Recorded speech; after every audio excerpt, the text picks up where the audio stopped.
Along southern Louisiana's bayous, a modest subdivision is under construction near the town of Gray.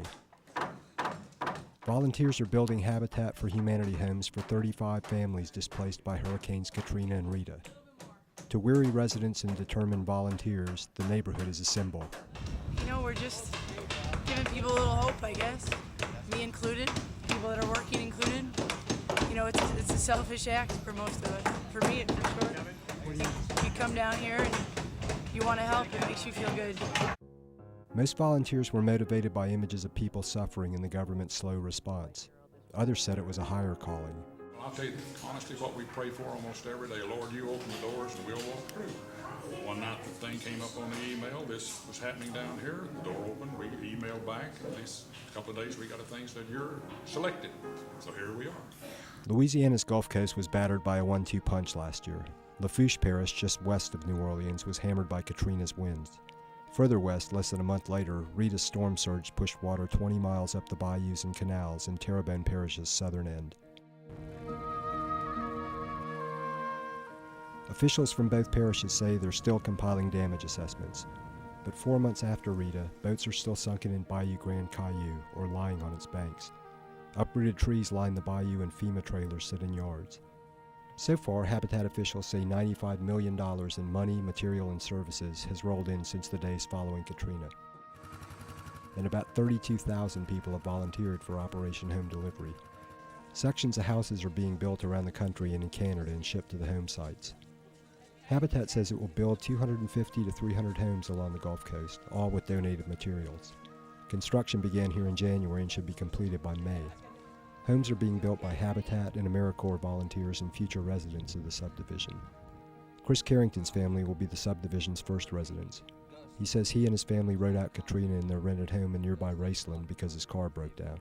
And the house would tremble and shake and rattle and make all kinds of cracking sounds like it was going to just tear to pieces any minute.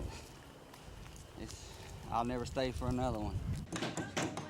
Habitat requires that residents provide 200 hours of labor to earn the no-interest loan on their property. It's a chance to meet the people next door before they're next door. Jean Houtin, the local Habitat affiliate's executive director, said Habitat started looking for sites to build on in October. A developer planned to build affordable housing on the site and agreed to sell the property for $1.4 million, about $350,000 below its market value. The subdivision will serve as a model for smaller Habitat projects in Louisiana communities including Covington, Slidell, and Lake Charles. Houtin said the volunteer labor makes these projects possible, but the local community is digging deep even as it tries to recover from the storms. We received our largest business contribution this past month. We received our largest individual contribution this month. And our largest church donation. And our largest church donation. In the history of our affiliate. In the history of our affiliate, the 10 years that we've been here. Which is really simple. This group of volunteers comes from a dozen different states. It includes educators, business owners, a builder, a software company founder, a farmer, an accountant, and a stand-up comic. A dozen AmeriCorps volunteers are also helping build the neighborhood. AmeriCorps says about 13,000 members have helped with financial counseling, providing medical services, and putting tarps on damaged roofs. Instead of just a temporary roof that will last for several months, we're building homes that will last for years and years. It feels like there's a big community down here that everybody's giving their all and they're gonna go through and we're gonna get that house done. Even if we don't know quite what we're doing, we're gonna make it and it's gonna be the best. And that's a great feeling. Dining room, kitchen. Carrington, the neighborhood's first resident, said he's getting more than a new home. Oh man, this is wonderful. All these people coming down to help get people that was affected by the 2 hurricanes, get their life back straight and get it back together to where they could have a normal, everyday, routine life like everybody else. It's pretty awesome. John Helton is CNN.com's producer, just back from the Bayou. Thanks so much for popping by Pipeline. We're going to continue to talk a little bit more about this effort. So many people obviously were just touched by the photographs, the images, the stories they heard. What was it that drove you to say, I have to do something more than just make a donation? It was wanting to do something, wanting to do more, wanting to put my hands on something and feel like I really contributed. and the people that I was down there with, they all said the same thing. You know, sending a check is one thing.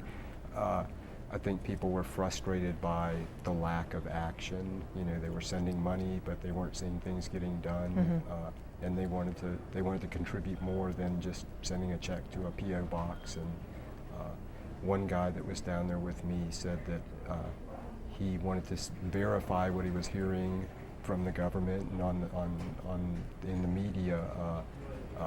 He treated it like a fact-finding mission. He wanted to see how well the recovery was going, you know, for himself, rather than just hearing things secondhand. I'd imagine you've become quite close to those that you were working with during your time rebuilding the homes. Tell me a little bit about the situation you were in, though, because there aren't homes. There's really no place for you to stay. So where were you staying? In your car? No.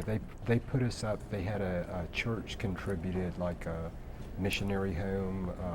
There were a couple RVs parked on the grounds, and then there was a barn on the church property that they had closed in. It was almost like a barracks kind of room.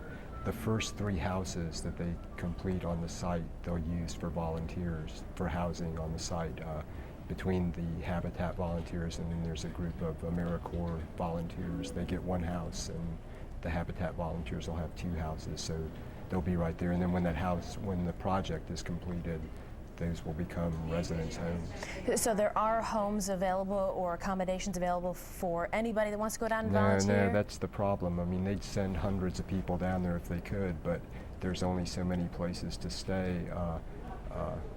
If you have an RV and you want to recruit a bunch of people and you know, go through Habitat, I'm sure they'd be happy to take you. We're looking at some images right now of the effort to rebuild home by home. You had some carpentry skills.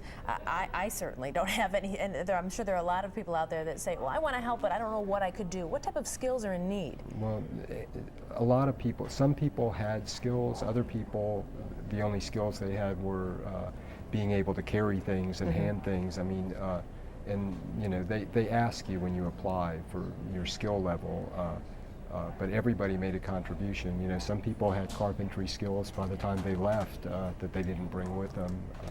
Like I said, it was just helping hands are as important as experience. You got nail by nail, slab of wood, cement. What is it like to watch that home, or rather watch piles of product turn into a house and then eventually a home?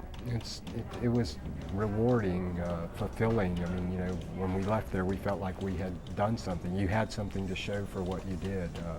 There were 3 homes started when we got there, and there were 7 started when we left. So those 4 houses represented our contribution. And I've talked to people down there since then, and they said I wouldn't recognize the site. They've started more homes every day. You know, every week a new group is coming in, and they'll see the results when they leave. When the homes are complete, how exactly will Habitat for Humanity go about putting a family in the home? Obviously, there's definite criteria. Yeah, they've identified the 35 families that'll get these homes. There's an application process, a screening process. These homes are going only to people that were displaced by Katrina, but they have a application process. You have to qualify for the no interest loan that they offer, just like you would a home mortgage. There are other requirements, not just on this project, but on any Habitat houses, that the owners put in 200 hours worth of work toward either on their home or another Habitat home. You do it again? Oh yeah, I want to go back. I didn't want to leave. You know, there were people there with me that said I'd stay here for 6 months if I could until the job's finished. All right, well, thanks so much for taping that volunteer effort, sharing it with us here. And if you do go back, obviously bring the camera with you and share your experience again. This is John Helton, CNN.com's producer, and you can find out more information about Habitat for Humanity and your great endeavor and all the other volunteers online at CNN.com. Thanks a bunch. All right, we appreciate it. Great effort.